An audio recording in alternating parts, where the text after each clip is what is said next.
Yo les Corbeck. Bon alors j'espère que le son va pas être trop dégueulasse parce que je suis en extérieur, il y a un petit peu de vent mais j'ai essayé de me mettre un peu à l'abri donc bon. J'enregistre avec le micro du téléphone tout de suite. C'est pour ça là je suis en vue rapprochée. C'est pour essayer d'éviter d'avoir à trop gueuler, pas trop en faire profiter les voisins. Parce que bah oui comme j'expliquais plus de micro donc voilà. J'en ai recommandé un. Et bon, j'espère que celui-là, ça sera pas trop de la merde. On verra bien. Bref, là, tout de suite, je voulais revenir sur, en fait, deux trucs, deux commentaires, enfin, deux, trois commentaires qui m'ont été, plusieurs commentaires qui m'ont été faits récemment et puis d'autres qui sont plus vieux. À propos en particulier de deux sujets. D'une part, je voudrais revenir sur euh, en fait, sur la guerre en Ukraine et sur la désinformation, parce que les gens, faut quand même avoir conscience qu'on est submergé par une putain de désinformation de la part de la Russie. Je sais pas, j'ai l'impression que vous en avez pas vraiment conscience, les gens. Il y a ça, et puis je vais quand même essayer de vous expliquer, moi, mon point de vue, et pourquoi est-ce que je pense qu'on est vraiment victime de désinformation. Une chose de la fois. Donc il y a ça, et il y a aussi, je reviens sur cette affaire de Crépol. Le tout pour parler en vrai de, finalement, du mensonge, hein, c'est un petit peu la trame de fond de cette vidéo.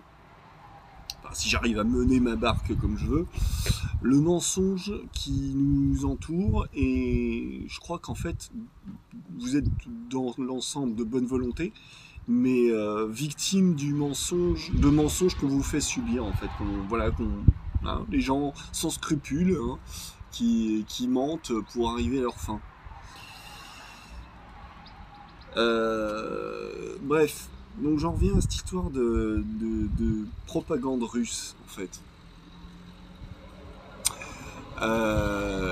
Le fait est que pourquoi est-ce que je vous dis moi qu'on est vraiment, selon moi, hein, je peux peut-être me tromper après tout, mais pourquoi est-ce que je crois qu'on est victime d'une propagande russe? Et bah il y a quand même, il y a pas, je peux pas dire qu'il y a vraiment des preuves flagrantes. Là on peut pas dire le contraire. Non, c'est plutôt un faisceau d'indices. Mais un putain de faisceau d'indices. Alors autant je suis bien d'accord que ce soit nos hommes politiques, nos journalistes, je suis le premier à le dire, ils nous enroulent dans la farine à longueur de temps, ça, ils nous roulent dans la farine à longueur de temps, ça, oui, ok, on est bien d'accord là-dessus. Hein, qu'ils nous racontent des bobards, qu'ils nous racontent la vérité qui les arrange, la façon dont ça les arrange de le raconter. Je suis bien d'accord. On parle bien du même sujet, hein, on parle du mensonge, hein, ok. Mais c'est pas parce qu'il y en a qui mentent que ça veut dire que les autres y racontent la vérité en face, hein. Euh, et alors, vraiment, ce qui, moi, le faisceau d'indices qui m'indique qu'il y a de la propagande, une vraie propagande en face, hein. Donc en fait, il y en a qui m'ont parlé du fait que, alors qui ressortent finalement. Le truc, c'est voilà, je vous ai dit en fait que j'aimais bien les, la, pour parler de la vulgarisation, déjà que je m'intéresse à tout et que j'aime bien la vulgarisation sur YouTube, puisque maintenant c'est quand même un petit peu la plateforme que je regarde le plus, hein, je vous dis, je regarde quasiment plus la télé. Et quand je parle de ça, c'est pour vous dire que je l'avais déjà dit moi dans une précédente vidéo, un même sujet, s'il est traité par plusieurs vidéastes, que j'aime bien, hein, parce que bon, faut que j'aime bien le mec quand même. Si le mec il me sort par les trous de nez, il me sort par les trous de nez, je regarde pas ce qu'il fait, point. Hein, bon, ouais. Mais quand même, j'aime bien un même sujet, Et encore, le qui me sort par les trous de nez, c'est à nuancer quand même, malgré tout. Parce que j'aime bien justement avoir des points de vue différents. Voir un petit peu ce qui se dit ailleurs. Mais bref, j'aime bien qu'un même sujet, l'avoir entendu par l'un, par un autre, par encore un autre, et ainsi de suite. Parce que chacun le raconte un petit peu à sa sauce. Des fois, ça permet de dire, tiens, mais attends, lui il disait ça, l'autre il dit ça. Mais moi, ce que j'en avais compris, c'était ça. Des fois, ça me demande d'aller faire une petite recherche pour vérifier s'il y en a un qui disait une bêtise, s'il y a moi un truc que j'ai mal compris, et ainsi de suite. Et donc, ça permet de mieux comprendre la globalité d'un problème. Est-ce que vous voyez où je veux en venir? Donc, j'aime bien, moi, quand j'entends une info, j'aime bien entendre plusieurs sources, plusieurs fois la même info de sources différentes. Ça permet de se faire une meilleure idée de l'information au global.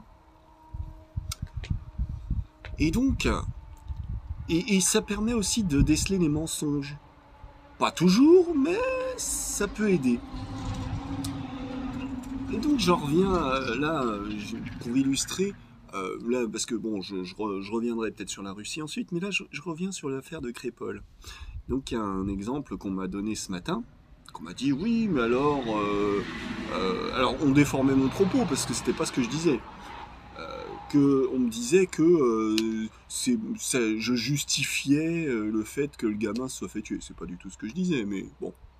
Le mec, il a voulu l'interpréter de cette façon. Je t'en veux pas parce qu'en vrai, comme je l'ai déjà expliqué dans d'autres vidéos, on vit dans une société où c'est quelque part valorisé. Tout le monde fait ça. Et celui qui ne le fera pas, eh ben, finalement, il sera désavantagé par rapport à ceux qui n'auront aucun scrupule à utiliser ce genre de procédé malhonnête. Donc je t'en veux même pas de faire ça. T'es la victime de ce comportement bâtard que tout le monde fait, que tout le monde a, sans scrupule, parce que bah oui, si on la fin justifie les moyens, hein, vous voyez. Donc non, je t'en veux pas pour ça. Par contre, donc je reviens sur cette affaire-là parce que ce que je voulais illustrer, c'est le fait que tu citais des propos que soi-disant il aurait été dit on est là, on est venu là pour planter des blancs ou je sais pas quoi.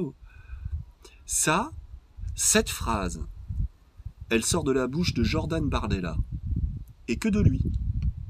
J'ai écouté le témoignage du videur de cette salle des fêtes parce qu'il y avait eu un videur d'embauché pour la soirée.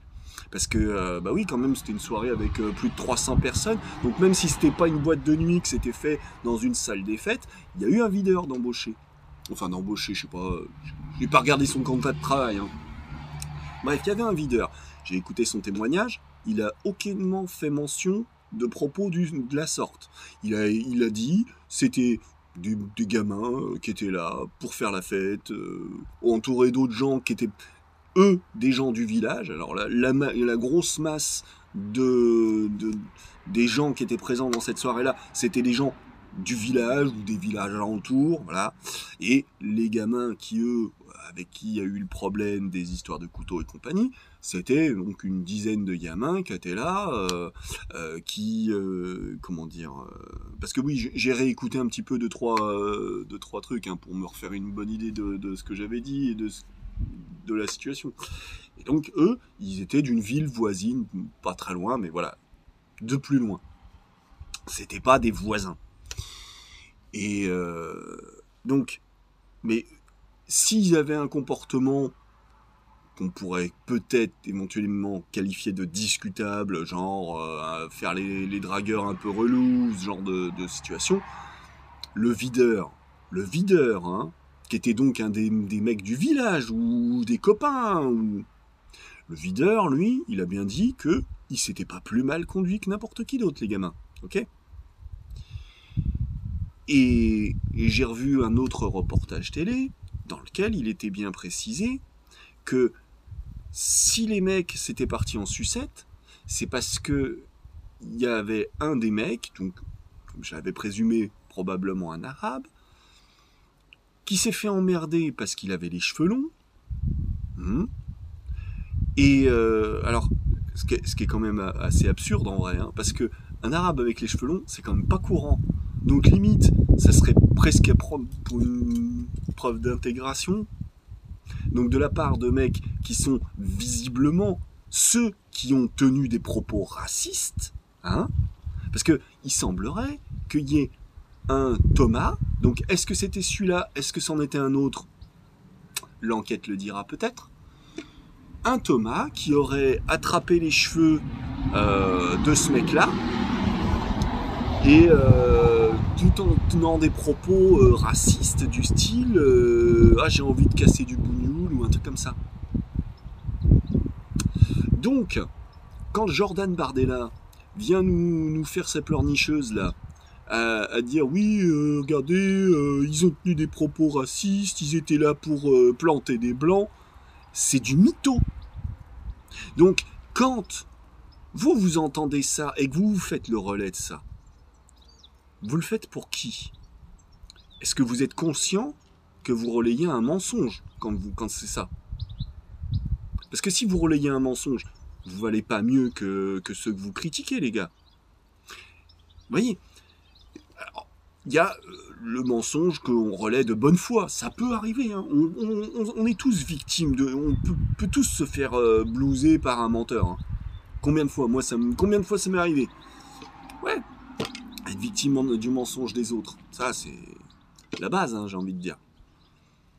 Est-ce que ça te donne le droit, par contre, de mentir en retour pour dire ah bah attends, moi je me suis fait voler, j'ai volé les autres, c'est bon, hein, légitime quoi. Hein, ah je me suis fait violer, j'ai violé quelqu'un d'autre. Hein. Ah bah je me suis pris un coup de couteau, j'en ai donné un. Il y a une question de légitime défense, mais est-ce que dans le cas du mensonge, ça tient la légitime défense? Ah, je veux dire, savoir ce qu'on veut moralement ensuite. Hein. Voilà, enfin bon. Donc, alors, peut-être que le Bardella, lui, il a mal compris, mal interprété. Ça peut, hein. Au bout de combien de mensonges, dont on pourrait se dire peut-être c'est involontaire. Au bout de combien on peut se dire que finalement c'était peut-être pas si involontaire que ça. Vous voyez? C'est comme ça qu'on voit, qu'on reconnaît un menteur. Et quand il y a un menteur quelque part, on peut plus lui faire confiance. Donc l'autre fois justement déjà, il y a une vidéo, là j'en ai effacé toute une tribu là, de vidéos que bon, j'étais moyennement d'accord avec. Elles étaient pas mal, mais il y avait des trucs qui étaient pas. Ça me plaisait pas. Et notamment, je parlais du fait que l'autre fois, j'ai failli finalement tomber dans ce travers de rejeter par principe la parole de l'extrême droite, par principe. Alors que effectivement, je suis quand même aussi le premier à vous dire que non, le manichéisme, c'est cacaboudin. Vaut mieux éviter de tomber là-dedans. Donc, ouais, c'est vrai que du coup, c'est pas... Hein, et j'étais sur le coup, parce que moi, c'est vrai que pour moi, c'est tellement ancré dans mon esprit que l'extrême droite, c'est de toute façon, comme tous les extrêmes, c'est pas reluisant, que voilà, j'ai pas non plus cherché à trop... comment dire, j'avais pas forcément les arguments directement sous la main, parce que bon, c'était un truc, pour moi, c'est acté de longue date. Donc voilà. Mais quand on y réfléchit, donc j'ai fait l'effort hein, d'essayer quand même d'argumenter un petit peu plus précisément pourquoi est-ce que j'étais pas d'accord avec l'extrême droite. Mais où est-ce que je voulais en venir avec ça? Oui, vous êtes marrant. Ce que je veux dire, c'est que au bout d'un moment, quand on repère un certain nombre de fois comme ça, parce que, vous savez, l'extrême droite, il y a un truc que je pense depuis longtemps, c'est que ils font certains constats légitimes, mais les solutions qu'ils proposent, elles puent la merde. Et donc c'est pour ça qu'en aucun cas je peux m'associer à ces gens-là. Vous voyez. Donc faisons les constats, soyons honnêtes et objectifs dans la façon de faire les constats, mais ensuite réfléchissons à ce qu'on pourrait trouver comme façon d'y répondre sans y perdre notre humanité. Parce que c'est ça ce qui m'emmerde un petit peu, vous voyez. C'est le côté jusqu'où t'es prêt à aller pour défendre tes opinions, hein. En fait, c'est un petit peu le même.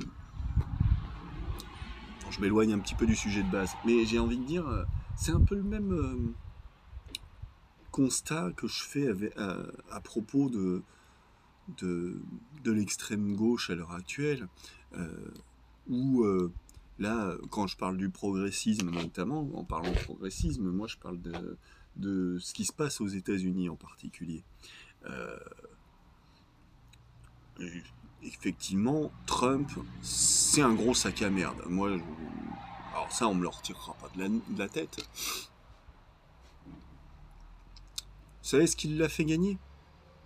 Ce connard qui était sur le toit, qui a essayé de l'assassiner. Un mec, du bon côté de l'histoire, vous voyez, un progressiste. Hein. Voilà. Un mec qui se pensait, mais en fait, dans sa tête, c'était juste un facho. C'est ce genre de comportement de merde, vous voyez. À partir du moment où et c'est le même genre de merdier, moi, que je reproche à Mélenchon et toute sa bande là, hein, parce que quand je vous en avais parlé comme ça, lorsqu'il y a eu la mort de Le Pen, qui a été fêtée dans la rue, et qu'il y avait une gonzesse là qui était toute contente de dire « Oh, ben ça fait un raciste de moi !» Connasse. Voilà. Voilà ce que j'ai envie de lui dire, moi, cette petite pétasse de merde là. Connasse. Tout simplement. C'est honteux. Je veux dire, c'est pas comme si je le pleurais, hein. Oh, pauvre Jean-Marie. Non.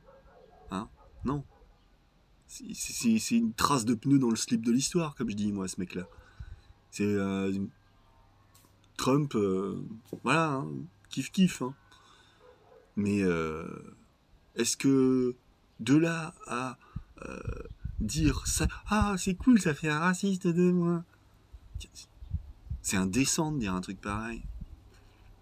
Je veux dire, elle qui était noire, imaginez un mec qui se réjouit, oh ça fait un noir de moins. Vous voyez un petit peu le tollé? Ça serait pas passé, hein. Le mec, il se serait fait pourchasser dans la rue. Vous voyez, parce que justement, on n'accepte pas ce genre de propos. Donc, quand ça vient d'un côté, on l'accepte pas. Faut pas l'accepter quand ça vient de l'autre côté. Vous voyez? Bon, bref, tout ça pour dire, j'en reviens à cette histoire de Bardella.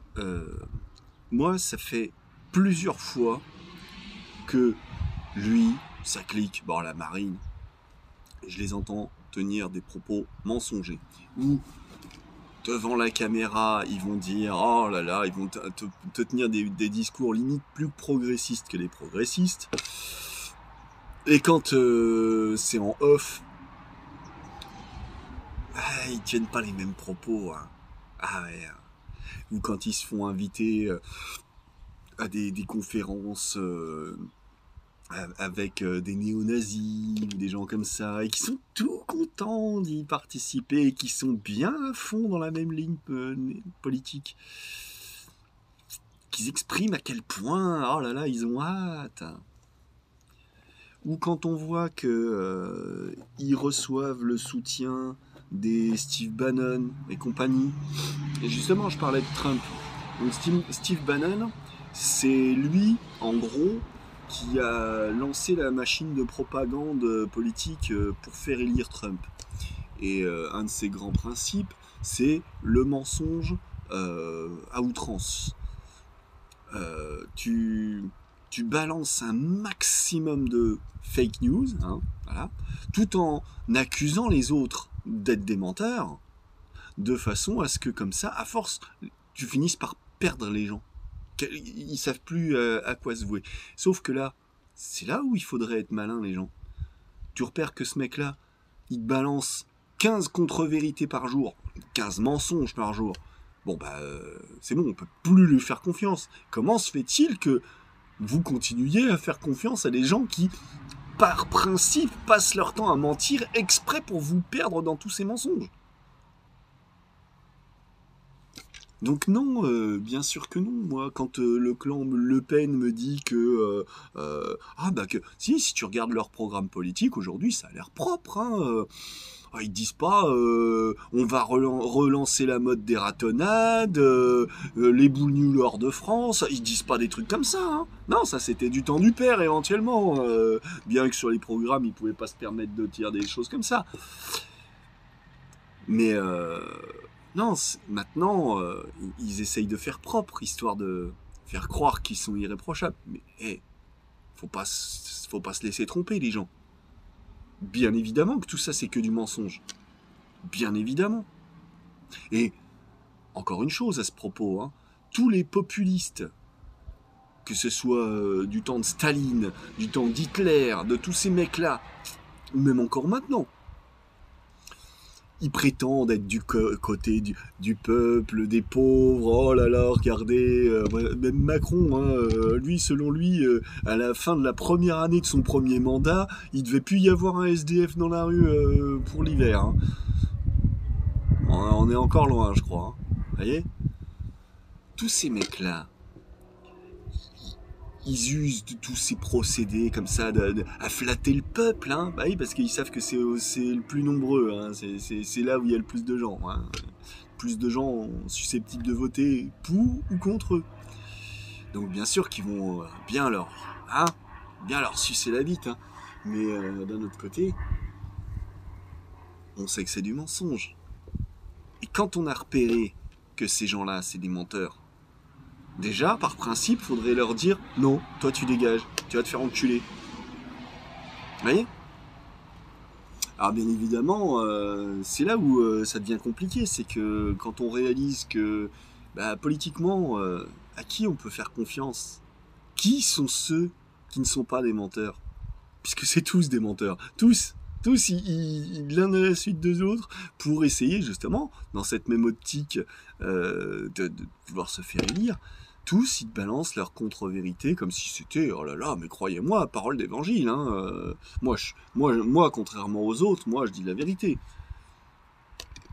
Sauf qu'on s'aperçoit qu'en vrai, à la fin de l'année, il y a toujours autant de SDF dans la rue, si ce n'est plus. Hein, parce que les places d'hébergement qui ont été fermées entre-temps, hein, ça... Ah. Mais non, il y en a plus. Oui, mais enfin, comme il y a plus de SDF dans la rue, donc en réalité, et puis il y a des nouvelles qui ont été créées, mais il y en a d'autres qui ont été fermées. Ou voilà, il y a toujours des embrouilles comme ça. Ouais. C'est du gros foutage de gueule. Donc ouais, voilà, le mensonge. Hein. Donc non, je peux pas adhérer à tous ces gens et donc le Bardella, donc là en l'occurrence j'en reviens à cette affaire de Crépol, hein, donc c'était par rapport à ça où là c'était flagrant, les propos qu'on m'a sortis comme étant une vérité, que ah non tu te trompes, c'est pas comme ça que ça s'est passé, en fait ces propos sur lesquels soi-disant je me trompais, en réalité c'est mot pour mot les mots sortis de la bouche de Bardella, et j'ai retrouvé l'extrait vidéo, donc avec une petite analyse politique qui va bien en même temps, enfin pas politique mais plutôt d'esprit critique, voilà, parce que c'est une vidéo de la chaîne Esprit Critique. Ensuite, j'en reviens donc toujours un peu sur le même thème du mensonge, cette histoire de propagande russe. Vous êtes conscients quand même, les gens, que tous ceux qui disent que ah non, mais c'est pas vrai, c'est pas ce qu'on croit, les Russes.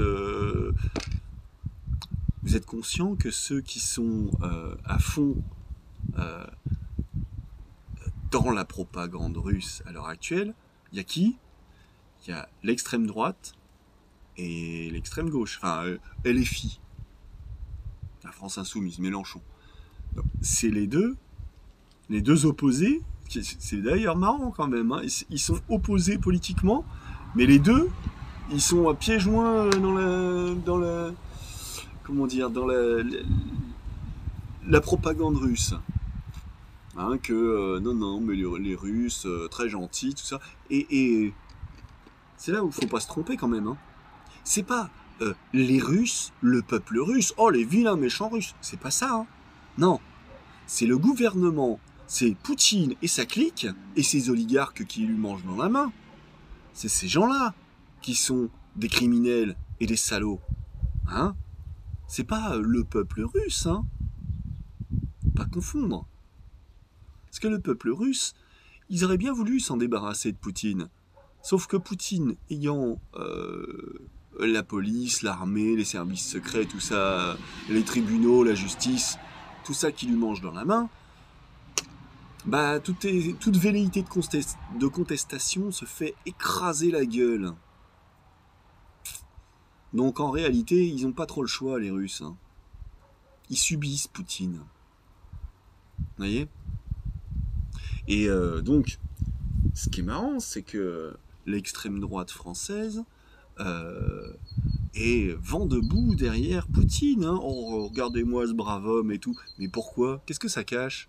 Ça cache, vous savez, l'ordre et la sécurité. Hein? Ça veut dire que toutes ces velléités de contestation qui se font écraser la gueule aujourd'hui là-bas, les Le Pen et compagnie, ils rêvent de nous faire la même chose ici.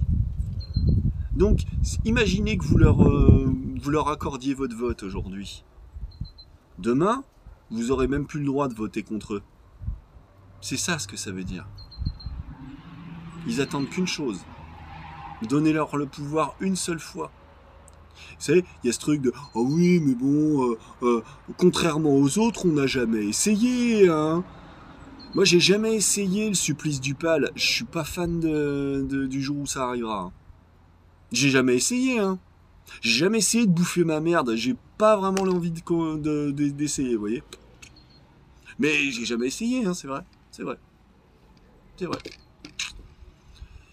Vous voyez, on n'a jamais essayé, c'est pas un argument. Hein. C'est vraiment pas un argument. Hein. À propos je reviens sur les arguments qu'on m'avait sortis en faveur de Poutine. On m'a sorti quoi comme argument? Que pendant la Seconde Guerre mondiale, ils ont aidé à chasser Hitler et tout ça. Alors, oui mais non. Faut quand même pas oublier. Alors, je sais pas, peut-être que c'est une méconnaissance de l'histoire. Pourquoi est-ce qu'ils en sont venus à se mettre du côté de l'Alliance et se retourner contre l'Axe? Parce que l'Axe, c'était Mussolini, Hitler, donc Hirohito, enfin le Japon. Puis bon, il y avait 2-3 autres, voilà, comme ça. Pourquoi donc il y avait l'Axe, mais à la base, il y avait comment ça s'appelait il y avait eu un pacte, le pacte Ribbentrop, je crois que ça devait être celui-là.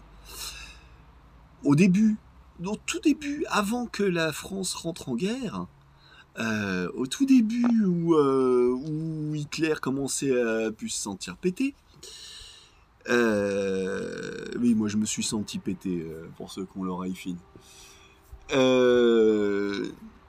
Bref, à ce moment-là, il se trouve que Staline, il le trouvait plutôt sympathique, ce brave Adolphe, hein. Parce que, bon, bah, quand même, ce qu'il voulait, lui, c'était se diviser la Pologne. Toi, tu prends ta partie, moi, je prends ma partie. Puis chacun, il trouve son content, on est contents tous les deux. Hein? C'est ce qui s'est passé au départ. Hein? Sauf que Hitler, euh, il a senti qu'il y avait un coup à jouer. Donc, euh, après que Staline se soit pété un petit peu les dents sur la Finlande, il a réussi à prendre la Finlande. Mais il en a chié. Il a perdu beaucoup. Et du coup, à ce moment-là, eh ben Hitler, il s'est plus senti péter. Il s'est dit, allez hop, on va aller attaquer Moscou. Et c'est comme ça que les Russes sont entrés dans la guerre contre les Allemands. Au départ, ils étaient avec. Hein. Pas oublier ça. Hein. Donc dire que oui, c'est grâce aux Russes, non, pas vraiment. Hein. D'autant plus, ça serait aussi oublier une chose, c'est que si les Russes se sont pas fait exterminer ou bien bouffer par les Allemands, c'est quand même bien grâce aux Ricains. Alors c'est pas, je les porte pas dans mon cœur, hein. Mais malgré tout, faut pas oublier quand même que si les Russes ils ont construit leurs propres chars, les usines elles se sont pas montées en 15 jours. Hein. Et c'est comme ça que ça se passe. C'est pas faire des plans et commencer la fabrication d'armes de guerre, ça se fait pas en 15 jours. Hein. Ça demande du temps, surtout quand en plus t'es obligé de déménager tes usines parce qu'il y a les Allemands qui te courent après. Ça prend du temps. Et le truc, c'est que il se trouve que ils ont d'abord, avant d'avoir leur propre production en route et bien en route et qui était capable de fournir des centaines et des milliers de chars, et il a fallu qu'ils comptent sur la générosité des Américains qui leur ont fourni des centaines et des centaines, voire peut-être même des milliers de chars. Le temps que eux ils arrivent à mettre leur machine industrielle en route. Donc ça, faut pas l'oublier non plus. Hein. Alors, et encore une fois, c'est pas pour vanter les Américains que je dis ça. Hein. Mais il faut bien rendre à César ce qui appartient à César, malgré tout. Donc il y a ça. Qu'est-ce qu'il y avait d'autre comme argument qui m'a été sorti par rapport aux Russes Donc oui, Poutine, je voudrais quand même rappeler aussi que, alors on dit, oui mais regardez, Poutine il est venu, comment dire, pour préserver ces pauvres russophones d'Ukraine qui étaient martyrisés par ces nazis d'Ukrainiens. On en parle de l'Holodomor? Parce que là, pourquoi est-ce qu'il y a des Russes, des russophones en Ukraine aujourd'hui? Parce que là déjà, l'histoire des massacres de russophones, c'est du bidon, hein. C'est pas vrai. Hein. Celui qui veut me dire, vas-y, cherche-moi des preuves, comme quoi il y a eu des russophones massacrés par milliers et tout ça. Déjà, ça c'est faux. Okay. Ensuite, autre chose, il faut bien quand même revenir un petit peu quelques décennies en arrière, voire un siècle en arrière. L'Holodomor, donc Staline, qui a organisé la pénurie en Ukraine de façon à faire mourir de faim la population. Ça a fait des millions de morts. Je sais plus combien, ça devait être 6 millions de morts, je crois. L'Holodomor. Hein. Et ça, c'était avant la Seconde Guerre mondiale. Hein. C'était dans les années 30, hein, je crois. 20 ou 30, ouais. Donc, il y a eu l'Holodomor. Et ce qu'il y a, c'est que diviser pour mieux régner, vous savez, ça c'est une expression qu'on entend tous et puis que j'utilise souvent même. Il se trouve que il y a notre cher Staline, il y avait un truc qu'il aimait beaucoup pratiquer, c'était disperser les peuples problématiques. Alors, ce qu'il faisait, c'est que les Tatars, par exemple, qui vivaient en Crimée, hein, la Crimée, les Tatars qui vivaient en Crimée, il les a déportés en Sibérie. Par contre, il a fait venir des populations russophones en Crimée. Pareil dans le Donbass. Il a exporté une partie et il en a fait venir d'autres. Regardez, un petit peu comme ce qu'a fait Poutine, là, hein, quand il a volé des dizaines de milliers d'enfants à leurs parents, qu'il les a envoyés aux quatre coins de la Russie là, pour pouvoir les russifier. Vous voyez ? Ça aussi, c'est pour ça que c'est... comment dire ? Je ne sais plus si c'est considéré comme crime contre l'humanité, mais en tout cas, bon, c'est passible du tribunal pénal de La Haye. Hein. On est d'accord. Hein. Il a quand même volé des enfants à leurs parents. Hein ? Ah mais non, il les a sauvés de la guerre, vous allez me dire ? Sérieusement ? De quelle guerre ? De celle que lui, il a provoquée ? Parce que oui, mais non, mais s'il il est venu sauver les pauvres russophones. Donc, russophones déjà qui ont été installés par Staline pour, justement, coloniser un territoire. Hein ? C'est un petit peu comme si aujourd'hui il restait en Algérie des colons français pieds noirs et que on envoie l'armée, la guerre d'Algérie. Hein. Bon, sauf que nous on a perdu. C'est pas de bol, hein. Vous voyez ? Ça serait pas plus honnête pour autant. Vous voyez ? C'est la même situation, hein. C'est des colons. C'est des colons.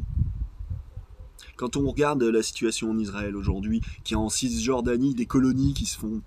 On trouve ça tous dégueulasse, hein. Ah ouais, hein, moi aussi, hein, je trouve ça dégueulasse. Hein. C'est des colons.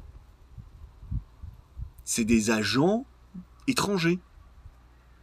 C'est des gens qui sont là dans le but de foutre la merde quelque part. Alors bien sûr que les habitants du Donbass qui sont là depuis 2-3 générations...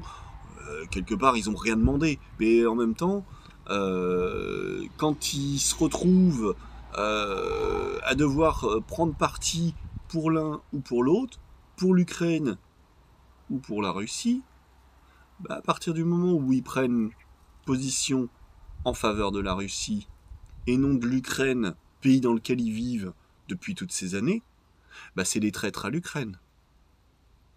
Hein ? Donc ensuite, voilà. Qu'est-ce qu'il y avait d'autre ? Si, il y a encore une chose que... je parlais du mensonge, là. Poutine et ses mensonges. Dites, depuis les années 70-80, je crois. Oh, peut-être même avant, je sais plus. Il avait été décidé entre les deux parties, donc entre l'URSS d'un côté et l'OTAN de l'autre, que il faudrait, et ça c'était la crise de ce qu'on appelait les euromissiles. C'est-à-dire que il y avait les Américains au départ, ils avaient vu que que la France et l'Angleterre étaient les seules puissances nucléaires en Europe, tout ce qui était Allemagne et compagnie, et la Turquie et d'autres, voulaient bénéficier du parapluie nucléaire américain. Et pour ça, donc ils avaient accueilli sur leur sol des missiles, ce qu'on appelle moyenne portée. Des missiles qui ont une portée de 3 à 5 000 km et qui leur permettent, depuis leur sol, d'aller toucher jusqu'à la Russie. Sauf que la Russie a été pas chaude. Et c'est pour ça qu'en réponse à ça, si je me trompe pas, hein, il y a eu les missiles sur Cuba. Ah ben non, c'est donc les années 60, ça. Voilà. 60... ça doit être 62, je crois, hein, la baie des cochons, ça. D'abord les... Enfin bref.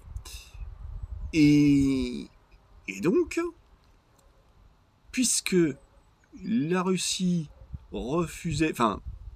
acceptait de ne pas envoyer de missiles sur Cuba, les Américains devaient récupérer leurs missiles. Et c'est ce qui s'est passé.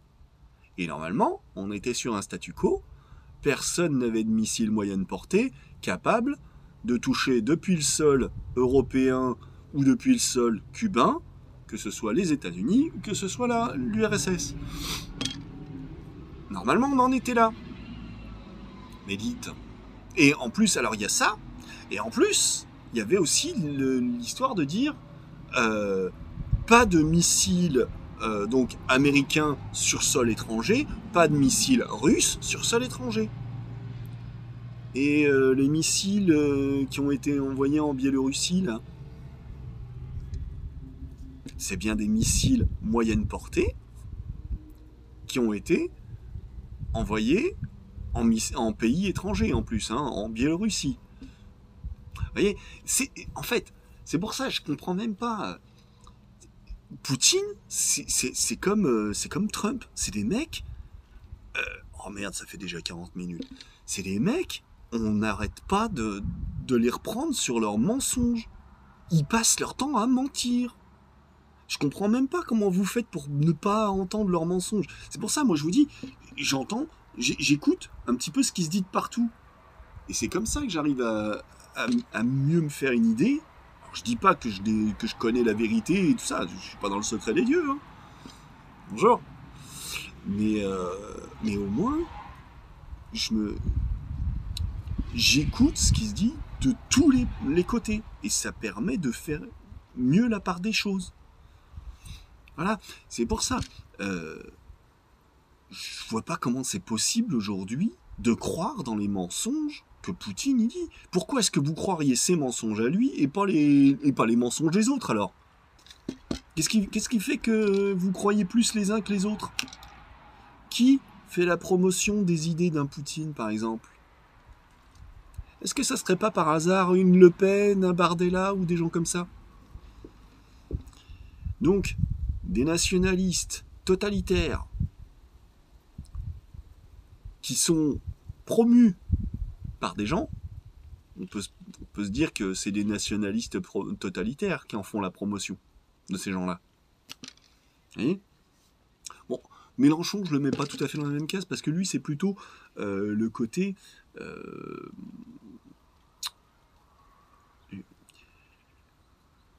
je sais pas à quoi l'attribuer.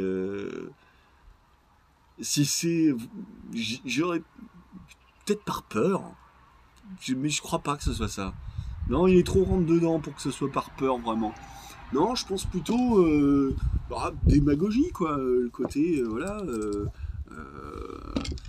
Je ne saurais pas à quoi l'attribuer. Le fait qu'il soit à ce point, ou peut-être par sympathie pour les anciens copains Coco. Je sais pas. Parce que c'est vrai qu'il a été très complaisant à l'égard de la Chine, qui est quand même un État totalitaire. Mais oui, mais de communistes, bon, ça va, hein, c'est les copains.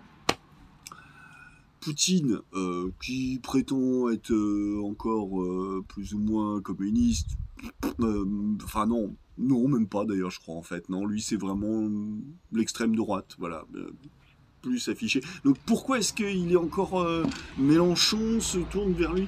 Honnêtement, je saurais pas dire vraiment. Je sèche là, je vais pas m'avancer là-dessus. Bon, c'est con, je vais m'arrêter là parce que ça fait déjà une sacrément longue vidéo. C'est con parce que moi je voulais vous parler de la fois où je suis allé en garde à vue. Parce que c'était en lien, c'était un petit peu le sujet que j'avais en tête là. Bon, ça sera pour une prochaine fois. Bref, je vous raconterai la fois où j'ai fait de la garde. Tiens. Bon, bref. Sur ce, je vous laisse parce que c'était déjà bien assez long comme ça. Mais voilà, encore une fois, hein, quand même. À partir de combien de mensonges vous finissez par ne plus croire les gens qui vous ont menti? Et comment vous faites pour déceler les mensonges des gens? Vous croyez quelqu'un parce que il est de mon bord, alors c'est bon, je le crois? Ne croyez personne par principe. Soyez méfiants de tout le monde. Regardez, celui qui a réussi dans la vie, dites-vous qu'il est plus menteur que vous. Voilà. Moi, je suis un gros loser. Vous pouvez me croire. Non, je suis même pas sûr. Je suis même pas sûr que ce soit fiable. Mais non, ce qui est sûr, par contre, c'est que... je suis à peu près sûr, ouais, qu'on réussit pas en étant honnête. Voilà. De toute façon, ah ouais, tiens, regardez. Alors là, je vais vous dire même. Et je vais citer un ennemi pour le coup. C'était Balkany. Ah, cette espèce de sale ordure. Ah, lui, je le maudis, lui. Ah, j'espère qu'il existe un enfer exprès pour ces gens-là. Balkany, une fois, qui disait comme ça, je sais plus la phrase exacte, qui disait